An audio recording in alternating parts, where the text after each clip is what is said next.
Hi friends, welcome to my channel. Latest updates and reviews కోసం మా ఛానల్ని subscribe చేసుకోండి. పక్కనే ఉన్న బెల్ సింబల్ని క్లిక్ చేసి ఆల్ ఆప్షన్ని సెలెక్ట్ చేసుకోండి. అప్పుడే మా మొబైల్ నుండి మీ మొబైల్ ఫోన్కి నోటిఫికేషన్స్ వచ్చేస్తాయి. కావాలనే బాలు చేత బాగా మందు తాగిస్తారు. ఇక తనకు తానే తెలియనంతగా మైకంలోకి వెళ్ళిపోతాడు బాలు.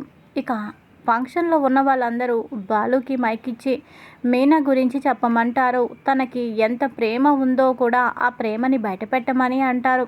ఇక బాలు మైక్ తీసుకొని ఇలా అంటాడు, మనిషికి జీవితంలో మర్చిపోలేనిది పెళ్ళి అంటారు. అది నిజమే. ఎందుకంటే నా ప్రకారం చూసుకుంటే నాకు అసలు ఇష్టమే లేని పెళ్ళి. ఓ పూల గంపని తీసుకొచ్చి నాకు గుదిబండగా మార్చేశారు. పెళ్ళే ఒక నరకంగా మారిపోయింది నా జీవితంలో అని మీనా గురించి బాలు చెప్తూ ఉండగా మీనా చాలా బాధపడుతుంది. గుండెల్లో తనకి భరించలేని బాధ.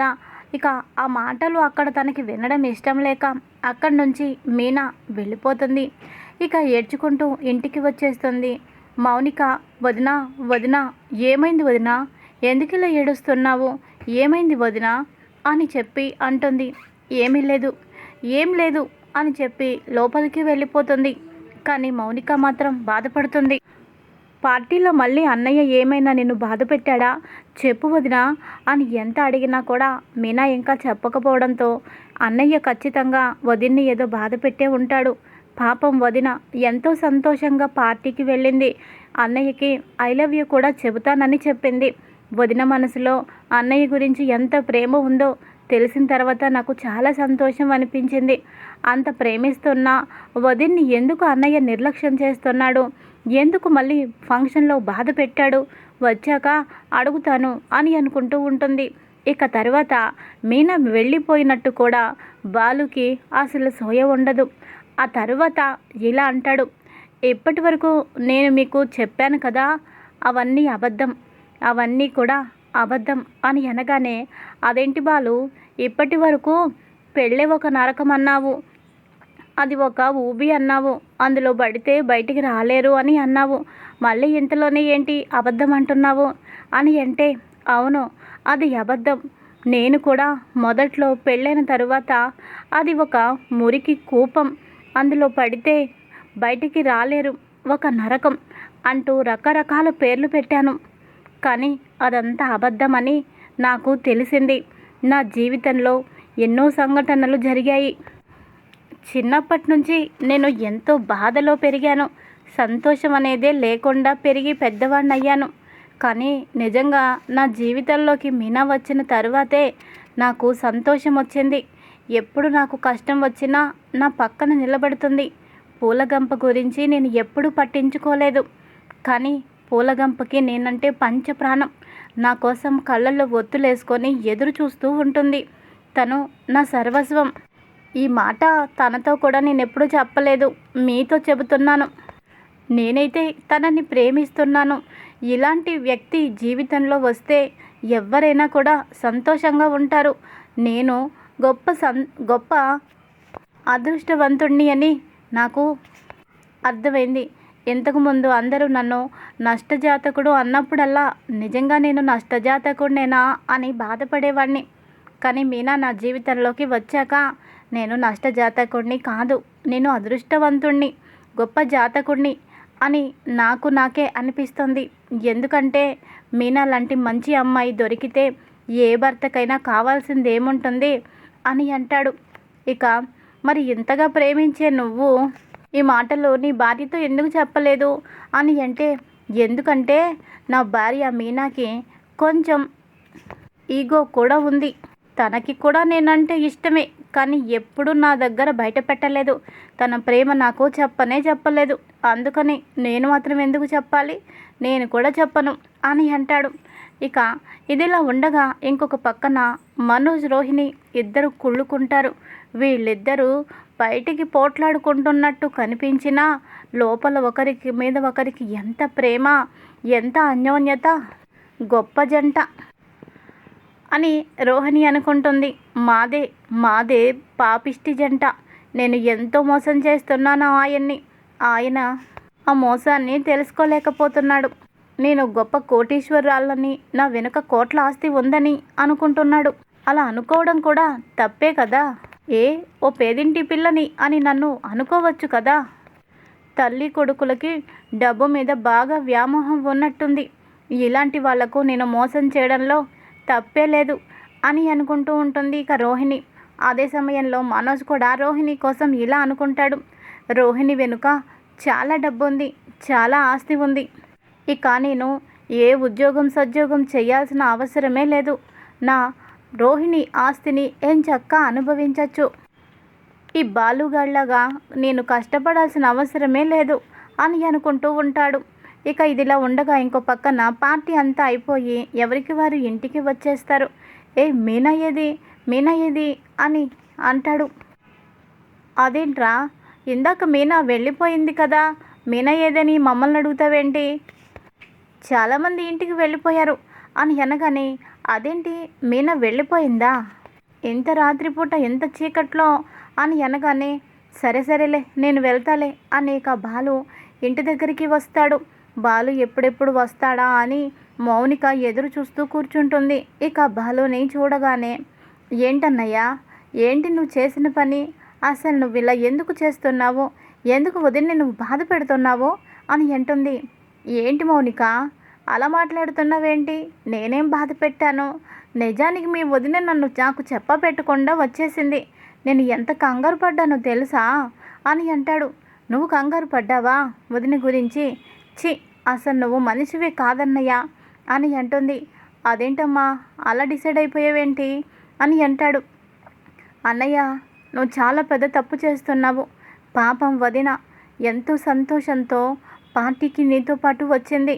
అంతకుముందు ఓ పార్టీకి తీసుకువెళ్ళావు, తనకి చాలా ఘోరమైన పరాభవం జరిగింది. అయినా కూడా అది మర్చిపోయి మళ్ళీ నిన్ను నమ్మి మరోసారి వచ్చింది. మళ్ళీ నువ్వు తనని అవమానించావు అని అంటుంది. మౌనిక, నేనేం అవమానించాను, అసలు మీనా నీతో ఏం చెప్పిందమ్మా అని అనగానే, ఏం చెప్పిందో విను అని ఇక మౌనిక చెప్పడం మొదలు పెడుతుంది. వదిన నాతో చెప్పింది నీ మీద తనకి ఎంత ప్రేమ ఉందో, అలాగే నీతో ఐ లవ్ యూ అని కూడా చెబుతానని చెప్పింది. అంత సంతోషంగా పార్టీకి వచ్చింది, కానీ ఏడ్చుకుంటూ ఇంటికి వచ్చింది. ఎంత అడిగినా చెప్పలేదు. ఒక్క మాట మాత్రం చెప్పింది, నా మీద మీ అన్నయ్యకి ప్రేమ లేదు, 2 చేతులు చరిస్తేనే చప్పట్లు అవుతాయి, అలాగే 2 మనసులు కలిస్తేనే ఓ బంధం ఏర్పడుతుంది.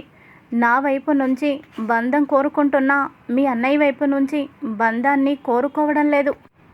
నేను ప్రేమని పంచాలనుకుంటున్నా, ఆ ప్రేమని ఆయన స్వీకరించడానికి సిద్ధంగా లేరు అని ఈ 2 మాటలే చెప్పింది అన్నయ్య అని అనగానే బాలు షాక్ అయిపోతాడు. ఏంటి, నీతో మీనా అలా చెప్పిందా అని అనగానే, అవునన్నయ్య, నీకు ఐ లవ్ యూ కూడా చెప్తానని చెప్పింది అని అనగానే ఇక ఒక్కసారిగా షాక్ అయిపోయి పరిగెత్తుకుంటూ పైకి వెళ్తాడు. ఇక బాలుని చూసి మీనా కోపంతో అలా చూస్తూ ఉంటుంది. పులగంప, ఎందుకు నన్ను కోపంగా చూస్తున్నావు, నేనేం తప్పు చేశాను, ఆయన పార్టీలో నీకు వచ్చిన కష్టం ఏంటి, నేను ఏం బాధ పెట్టాను అని అంటాడు.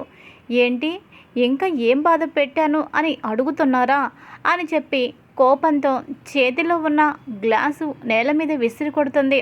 అలాగే చాప దిండు 2 తీసుకొని నేల మీద విసిరి కొట్టి ఇక నేల మీద వేస్తుంది. మర్యాదగా పడుకోండి, ఇప్పుడు మీరు తాగున్నారు, మీతో మాట్లాడినా అనవసరం, ఇప్పుడు ఏం మాట్లాడానో మీకు పొద్దుటికి గుర్తే ఉండదు, చెప్పినా అర్థం కాదు, ఇప్పుడు నేను మాట్లాడను, పడుకోండి అంటూ గట్టిగా అరుస్తుంది మీనా. ఏమైంది పూలగంపకి, చెల్లేంటి, మీనా నన్ను ప్రేమిస్తుంది అని చెప్తానని చెప్పింది, కానీ ఇక్కడ పూలగంప పరిస్థితి చూస్తే విడ్డూరంగా ఉంది, ఎక్కడో ఏదో తేడా కొడుతుంది, నేనేం చేశానబ్బా, అమ్మో ఎందుకైనా మంచిదిలే, ఇప్పుడు ఈ టాపిక్ని వదిలేయడం మంచిది, లేకపోతే అంతకుముందు రౌడీని చితక్కొట్టినట్టు నన్ను కొట్టినా కొడుతుంది, అసలే మీనా ఆవేశంలో ఉంది అని చెప్పి కిక్కురు మనకుండా ఇక పడుకుంటాడు బాలు. ఇక 2వ రోజు ఉదయాన్నే బాలు తన పని మీద కారు వేసుకొని బయటికి వెళ్ళిపోతాడు. మీనా మాత్రం బాలు మీద కోపంతోనే ఉంటుంది. ఇది ఇలా ఉండగా ఇంకొక పక్కన సత్యానికి తన ఫ్రెండు కృష్ణమూర్తి ఫోన్ చేస్తాడు. ఏరా, పార్టీ ఎలా జరిగింది, అంతా బాగానే జరిగిందా, అని అంటాడు బాలు. అంటాడు సత్యం. ఆ బాగా జరిగిందిరా, నిజంగా సెంటర్ ఆఫ్ అట్రాక్షన్ అంటే బాలునే అని అంటాడు కృష్ణమూర్తి. అదేంట్రా, ఆడేం చేశాడు అని అంటే, ఏం చేశాడంటావా, అయినా మీనా అంటే తనకి ఎంత ఇష్టం, ఏరా ఒక్క మాట కూడా ఎప్పుడు చెప్పలేదు. నీ కొడుకు నీ కోడలు చాలా ఆదర్శవంతంగా ఉంటున్నట్టున్నారు, తన మీద ఎంత ప్రేమ ఉందో అందరికీ చెప్పాడు. తన మాటలు వింటే అందరూ ఆశ్చర్యపోయారు. భార్య మీద అంత ప్రేమ ఉండడం అంటే అది మామూలు విషయం కాదు. బాలుని అందరూ మెచ్చుకున్నారు. ఫంక్షన్కి వచ్చిన వాళ్ళందరూ బాలుకి ఫేవరెట్ అయిపోయారు తెలుసా, అంత గొప్పగా చెప్పాడు భార్య గురించి అని అనగానే సత్యం షాక్ అయిపోతాడు. ఏంట్రా నువ్వు చెప్పేది నమ్మబుద్ధి కావడం లేదు, మీనా అంటేనే ఎగిరెగిరి పడతాడు, తనకి ఉన్న పేరు కూడా తీసేసి పూలగంప అని పిలుస్తాడు, అలాంటిది నా కొడుకుకి మీనా మీద అంత ప్రేమ, ఎవరి గురించి చెప్తున్నాడు అని అనుకొని, ఏరా నువ్వు చెప్పింది నిజమేనా అని అంటే, అదేంట్రా అలా అంటావు, ఒకే ఇంట్లో ఉంటున్నారు, ఆ మాత్రం నీకు తెలీదా, నీ కోడల మీద నీ కొడుక్కి ఎంత ప్రేమ ఉందో మాకే తెలిసింది, తను వచ్చాక నీ కొడుకు జీవితమే మారిపోయిందట కదా అని చెప్తూ ఉండడంతో సత్యం అర్థం చేసుకుంటాడు. అంటే నా కొడుకుకి మీనా మీద ప్రేమ ఉందన్నమాట, ఆ ప్రేమని ఇప్పుడు బయటపెట్టినట్టున్నాడు అని చాలా సంతోషపడతాడు. మొత్తానికి పార్టీకి పంపించి నేను మంచి పనే చేశాను అని అనుకుంటూ ఉంటాడు. ఇక మీనా మాత్రం ఎందుకో తనకి భోజనం చేయాలనిపించదు, బాధగా పడుకునే ఉంటుంది. మౌనికని సత్యం అడుగుతాడు. అమ్మ మౌనిక, మీ వదినేంటి కిందకి రాలేదు, భోజనం కూడా చేసినట్టు లేదు, తనకేమైనా ఒంట్లో బాగాలేదమ్మా అని అంటే, అదేం లేదు నాన్న, అన్నయ్య వదిన్ని బాధ పెట్టాడు, పార్టీకి తీసుకువెళ్ళి అందరి ముందు అవమానించాడట అని అనగానే ఇక సత్యం షాక్ అయిపోతాడు. అదేంటమ్మా అలా చెప్తున్నావు, నా ఫ్రెండ్ ఇప్పుడే ఫోన్ చేశాడు, బాలుకి మీనా అంటే ఎంత ఇష్టమో అందరి ముందు బయట పెట్టాడంట, అసలు భార్యాభర్తలంటే అలా ఉండాలి అని వాడు అంటున్నాడు. ఇప్పటిదాకా నా ఫ్రెండే నాతో ఫోన్లో మాట్లాడుతున్నాడు, మీనా గురించి బాలు గురించి గొప్పగా చెబుతున్నాడు, అలాంటిది మీనా ఎందుకు ఇలా అనుకుంటుంది అని చెప్పి మీనాని కిందకి రమ్మని ఇక పిలుస్తాడు. మీనా కిందకి వచ్చాక జరిగిందంతా చెప్పడంతో మీనా షాక్ అయిపోతుంది. ఏంటి మరి నేనున్నప్పుడు అలా అన్నారు అని అనగానే, లేదు, ఇక మీనాకి సత్యం చెప్పడంతో మీనా ఇలా అనుకుంటూ ఉంటుంది. అంటే నేను ఉన్నప్పుడు అలా జరిగింది, నేను కాసేపు ఉంటే ఆయన ఏం చెప్పేవారో నేను వినేదాన్ని, నేను వచ్చేయటం వల్ల ఆయన ఏం చెప్పారో నేను వినలేదు, నేను వెళ్ళిపోయాక ఆయన నా గురించి అలా మాట్లాడారా, అంత గొప్పగా చెప్పారా, నేనే తప్పు చేశాను, నేనే వినకుండా వచ్చేసాను, ఇంకా కొంచెం సేపు ఉండాల్సింది, నా చెవులతో నేనే ఆయన ప్రేమని వినేదాన్ని అని నొచ్చుకుంటుంది. ఇక తర్వాత బాలుకి మీనా ఫోన్ చేస్తుంది. ఇది ఈరోజు ఎపిసోడ్. మరి తర్వాత ఏం జరగబోతోంది రాబోయే ఎపిసోడ్స్లో తెలుసుకుందాం. Thanks for watching.